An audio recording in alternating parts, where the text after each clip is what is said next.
Biographie qui est très importante. Si vous espérez une biographie avec la chronologie quitter toute espérance, c'est une biographie dans le désordre, des coups de cœur, des impressions, des souvenirs. On va commencer tout simplement par le premier souvenir, puisque avant de rentrer dans cet espace, afin d'échanger quelques mots avec M. Weber, pour présenter sa conférence, il m'a dit, mais c'est là que j'ai commencé ma carrière. Oui, d'un seul coup, ça m'a énormément touché. J'ai reconnu la cour de l'archevêché. Et en effet, mes premiers pas sur scène consistaient à faire de la figuration au Festival d'Aix-en-Provence. Et donc, je tenais la chandelle devant des gens aussi éminents. D'ailleurs, j'en parle dans mon livre, que Gabriel Bacquier, dans Don Giovanni, Teresa Stichrella, enfin des chanteurs et chanteuses absolument inimaginables. Et je faisais tout pour manger, je faisais double lumière toute la nuit pour régler les éclairages, je faisais la figuration dans Don Giovanni, dans Ariane Naxos, dans PDS et Mélisande, enfin bref. Donc j'ai très très bien connu ce quartier, la cour de l'archevêché, les nuits qui n'en finissaient pas au Saint-Franc, la rotonde, si mes souvenirs sont bons. Voilà. Je suis absolument navré, j'ai vu que les 2G avaient disparu. C'est une tristesse inouïe, mais bon. Et au 2G, j'avais j'avais perdu ma partie d'échecs, tellement il me faisait rire, contre Fernand Reynaud, je me souviens. Tout ça date.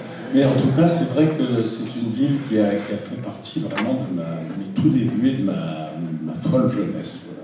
Alors on peut dire un mot sur le titre du livre. On ne dit jamais assez aux gens qu'on les aime, puisque ce sont des anecdotes avec des coups de cœur pour différents personnages. Et ce titre vous a été inspiré par une chanson. Oui, tout simplement. Je ne savais pas trop, je savais que j'avais cette envie de plus en plus profonde chez moi de méditer en écrivant, parce que je trouve que l'écriture permet un temps de pause, un temps de regard calme et solitaire. Je ne savais pas trop, et puis j'ai entendu cette chanson absolument magnifique. Je trouve que la famille Chédid est très réussie, entre la grand-mère, les fils, les filles et le papa, ça se passe pas trop mal. Et j'entends donc fredonner sur un air un peu brésilien, comme ça on ne dit jamais assez aux gens qu'on aime de peur de les gêner, qu'on les aime. Et une chanson de Louis Chédid, et je dis, ah mais tiens, ça c'est un très beau titre, on ne dit jamais assez aux gens qu'on les aime. Et je me suis emparé, j'ai d'abord trouvé le titre et ensuite j'ai trouvé le bouquin. Et je me suis dit qu'après tout, à un certain âge certain, j'ai 73 ans, il était peut-être agréable pour moi de revisiter des souvenirs avec la sagesse et la plénitude de cet âge. Et j'avais eu la chance absolument inouïe dans ma vie de rencontrer des personnages mais considérables, colossaux. Je pense à Simone Signoret, à Jeanne Moreau, à Depardieu, à Gianni, à Delphine Seyrig, à Michel Bouquet, tant d'autres, même tant et tant que je n'ai pas pu citer dans le livre. Et ce dont je me souvenais, c'est que j'étais tellement intimidé par eux que je n'arrivais pas finalement à avoir une relation profonde, amitié. Et je me suis dit, bah tiens, c'est peut-être l'occasion non seulement de les saluer, mais aussi de revisiter avec bonheur l'immense super surface, l'immense âme que représentent tous ces gens-là.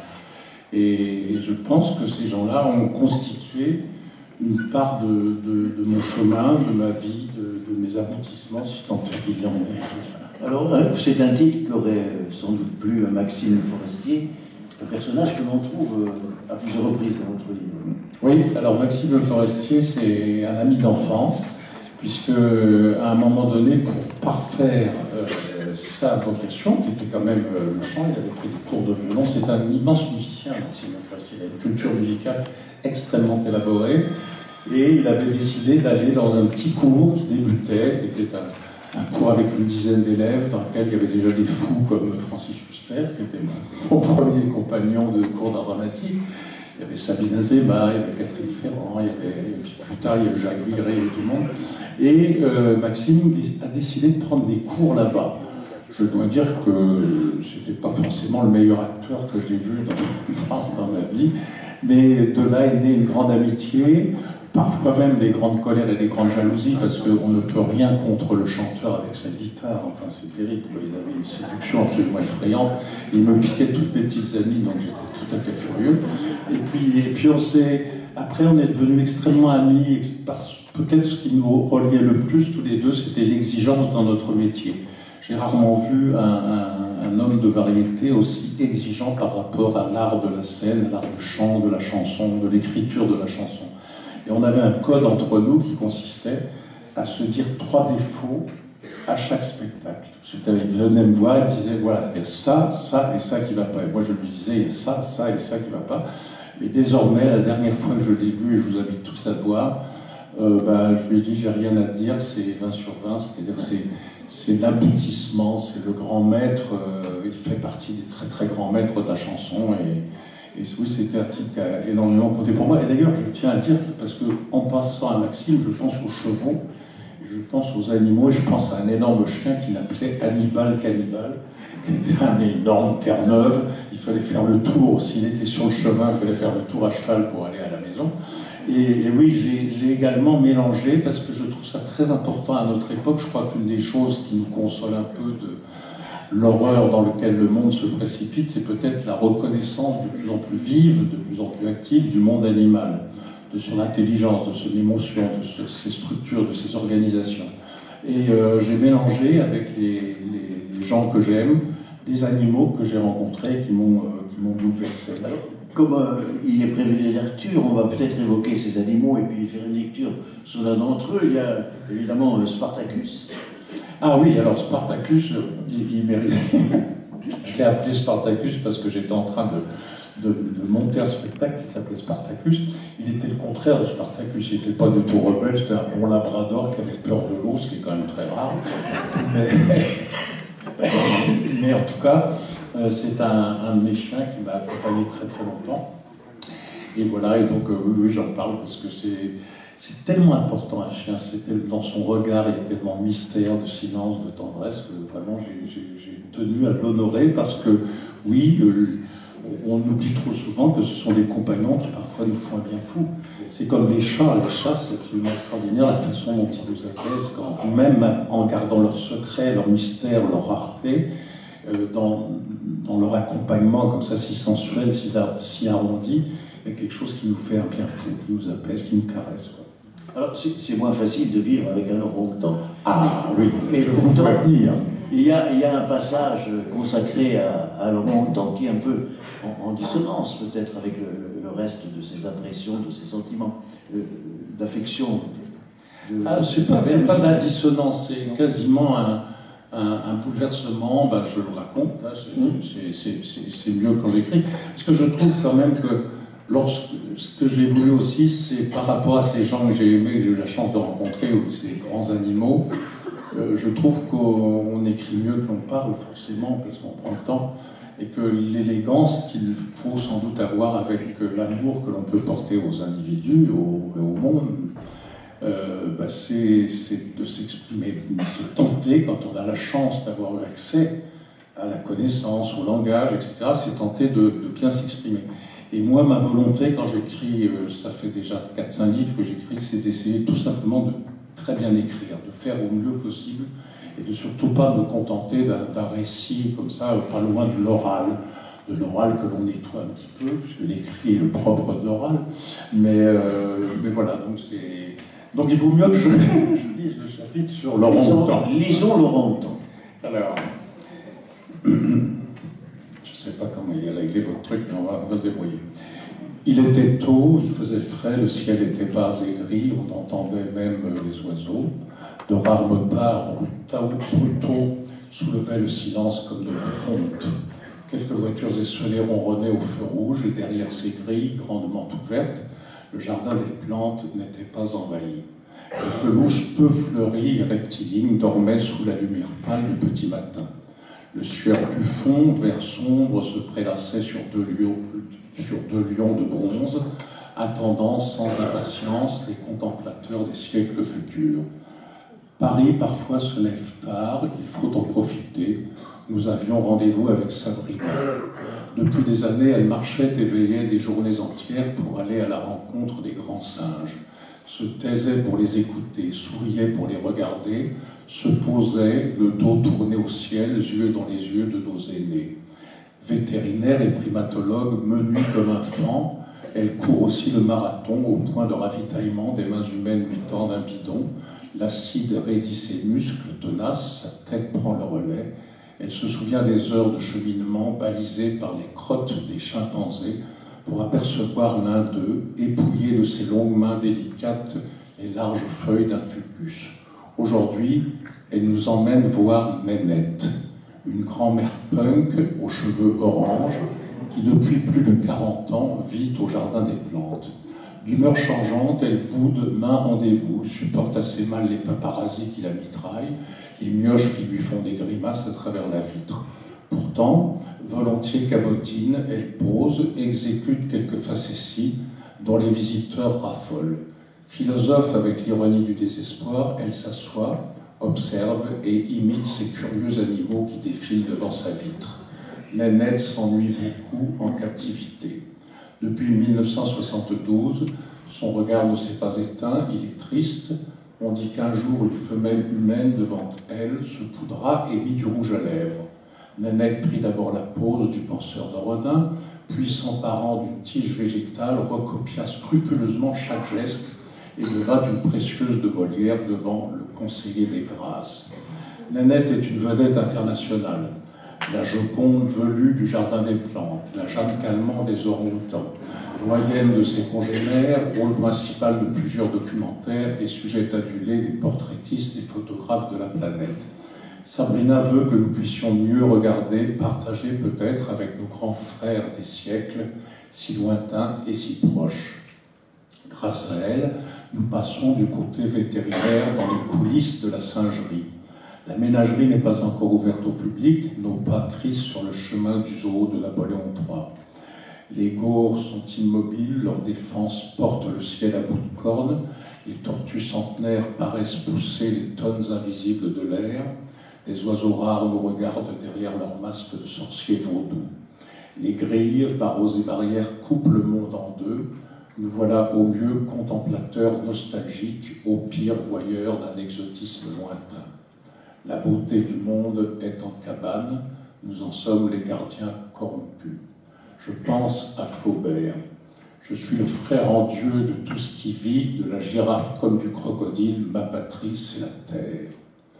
Des flamants roses s'abreuvent, gracieux, ils me font pourtant penser au chapeau de la reine d'Angleterre planté sur une pique. La panthère des neiges s'étire, me dévisage, le silence est noir et blanc, fauve et doux, l'enclos des grands singes est vide, les vitres sont sales, le sol jonché de feuilles de salade, de racines, d'écorces et de paille. À quelques grosses branches, vieilles et nues, s'accrochent des cordes comme celles d'un gymnase. Tout semble abandonné à la hâte, la scène porte les traces de la dernière représentation. Ils sont derrière nous, dit Sabrina, c'est l'heure des soins. Les couloirs sont étroits, nettoyés à grandes eaux. À chaque cage, des grilles sans vitres, de larges trappes pour faire passer la nourriture. Une maman singe nous regarde, une gueule de chef-d'œuvre, des arts premiers, du basalte sculpté à la masse, des yeux enchâssés sous deux arches d'ébène. Du front haut et bombé retombe un cuir noir luisant aux infimes rides d'argent. Ils envahissent le faciès entier, enfoncent le nez au passage. Sa pelisse usée est celle d'un homme condamné aux oubliettes. Un téton pend des plis resserrés de son sein. Son petit posé sur sa tête écrase sa chevelure rousse et clairsemée. Ils ont l'air très vieux comme les anciens des villages, prêts à nous conter la longue histoire de nos origines. La mère et l'enfant nous contemplent. Nous sommes des nouveaux visages, des odeurs inconnues. La star, elle, nous tourne le dos, assise sur un tonneau bleu. Intriguée, elle se rapproche. Ses longs bras l'aident à se déplacer. Son trône azur collé au cul. Elle est là, à portée de main, le corps affaissé, sa tête mal peignée paraît posée sur ses genoux. La nuit des temps a un visage, son regard me guide au fin fond de l'humanité. Je ne suis plus qu'un homme derrière des barreaux sans force et sans voix. Les secondes et l'espace sont sans mesure ni frontières. Je vois un Dieu velu et rouquin, ancêtre captif des hommes qu'on vénère en vitrine et qu'on condamne à l'ennui. Je vois la grand-mère de la terre. Je pense aux veuves de Verdun ou d'Hiroshima, taiseuses et résignées qui tous les jours préparent le thé, achèvent une broderie et recousent la paix. Soudain, j'ai l'impression que Nénette porte les mots de sa descendance. Ses énormes doigts desserrent les barreaux. Elle va chercher quelque chose au fond de la cage. Sabrina me fait signe de ne pas bouger. Le temps se fige. Elle revient, un de ses longs bras s'agrippe à la grille. Elle me dévisage, bonne, maman, humaine. Son énorme main s'ouvre devant moi. Un morceau de brocoli est posé, telle une pierre précieuse au creux de sa paume. Elle te fait une offrande, c'est rare, me chuchote Sabrina. Elle te dit qu'elle t'aime. Je hoche la tête et psalmodie des merci comme des mea culpa. Je me sens fautif de ne rien lui donner en échange. Rien ne lui échappe, ni mon émotion, ni cette fraternité chaleureuse et inassouvie. Nous nous regardons une dernière fois. C'est la fin d'un amour intemporel, d'une brève rencontre avec ce que je fus. Plus rien ne sera comme avant. Je crois aux secondes où tombe l'infini. Nous retournons du côté public. Théodora, une autre maman orang-outan, accompagnée de Java, son petit, s'est précipitée derrière les vitres. Christine et Sabrina les photographient. Théodora prend la pose, tantôt solitaire, tantôt mère exemplaire, sa petite Java contre son sein. Elle aménage un lit de paille pour être mieux installée. La séance photo s'achève. Théodora frappe à la vitre. Elle ne veut pas que cela cesse, comme si, loin des visiteurs de la journée, il s'agissait ici et maintenant de ne pas rompre la grande conversation des regards et des postures entre le début et la fin d'une même espèce. Sabrina reprend son vélo et nous nous dirigeons vers la voiture. Moi, le poing fermé sur mon cadeau. Le jardin des plantes a disparu, Notre-Dame apparaît, amputée mais toujours belle. La Seine coule près de la grande histoire. Alors, pour écrire un texte aussi ciselé, comme vous avez pu vous en rendre compte, mesdames et messieurs, il y a beaucoup de ratures. Vous réécrivez, parce que bon, moi j'avais vu une fois un document de Flaubert. Ah oui. C'est extraordinaire. Alors, Flaubert, c'est un de mes maîtres. Alors je suis bien loin de son génie, bien sûr, mais c'est vrai que ça m'a beaucoup inspiré, ce travail acharné sur la phrase. Ce qui peut-être, il y a peut-être un petit point de rencontre entre nous, c'est que Flaubert déclamait sa phrase, il avait besoin de l'entendre. Comme moi, je suis d'abord et avant tout un acteur, c'est vrai qu'il faut que j'entende ma phrase. Il faut que je sente sa mélodie, son rythme, sa déclinaison. Et donc, c'est vrai que oui, je rature, je travaille, je réefface, je reprends. J'essaie de... Oui, ben voilà, je travaille beaucoup. D'accord. Alors, une question pour continuer notre parcours avec vous, Jacques Weber. Quand est-ce qu'on arrive, parce qu'on a tous au fond de soi le doute, hein, on a du mal à s'assumer, à se dire ce que je fais c'est bien. Quand est-ce qu'on sait qu'on a du talent et qu'on va pouvoir faire une carrière? Ah ben je ne sais pas encore, moi. Non, vous savez, d'abord, je ne sais vraiment pas ce que c'est exactement que le talent. Je me souviens d'une phrase assez énigmatique, mais néanmoins prégnante, qui était celle d'un mélodiste assez connu du parc, et on lui avait demandé quelle est la différence entre le génie et le talent. Il avait dit: le génie fait ce qu'il peut, le talent ce qu'il veut. Et donc ça induisait dans la notion de talent une notion de travail, de précision, de rigueur et de parfaite conscience de son métier. Lors même qu'il y a dans le génie la fulgurance de l'inconscient qui est là en permanence et qui agite l'expression du génie. Alors, moi je ne sais pas, ce que je sais c'est que il y a quelque chose qui est plus fort que moi, qui est de l'ordre tout simplement de la passion, qui m'a pris très très tôt de représenter, de jouer la comédie, de m'emparer de textes. Et après, c'est sans arrêt l'exercice de ça, de jouer des rôles, de les interpréter, de dire des textes, qui petit à petit s'enrichit de mon expérience, de mon vécu, mais en même temps, plus j'avance, plus je me dis, bon Dieu, qu'est-ce que c'est difficile, ne serait-ce que d'être bien. Voilà, de faire bien son métier. Et moi, je revendique profondément un statut artisanal. L'artisanat, ça me plaît. J'ai beaucoup d'admiration pour toutes sortes d'artisanat. Quand on emploie le mot art, j'ai très très peur. Ça me terrifie. Je trouve qu'on l'emploie trop souvent. C'est comme le mot génie, c'est un peu galvaudé. Il faut faire très attention. Ce que je sais, moi, c'est que je travaille et qu'avec le temps, je suis comme le bon vin, j'ai l'impression de me bonifier un petit peu parce que, tout simplement que avec le temps, on s'éloigne de plus en plus de la vanité, on prend le temps de regarder les choses et de regarder mieux la vie. Voilà. Alors, une carrière, enfin, c'est fait de rencontres, il y en a plein, on va les évoquer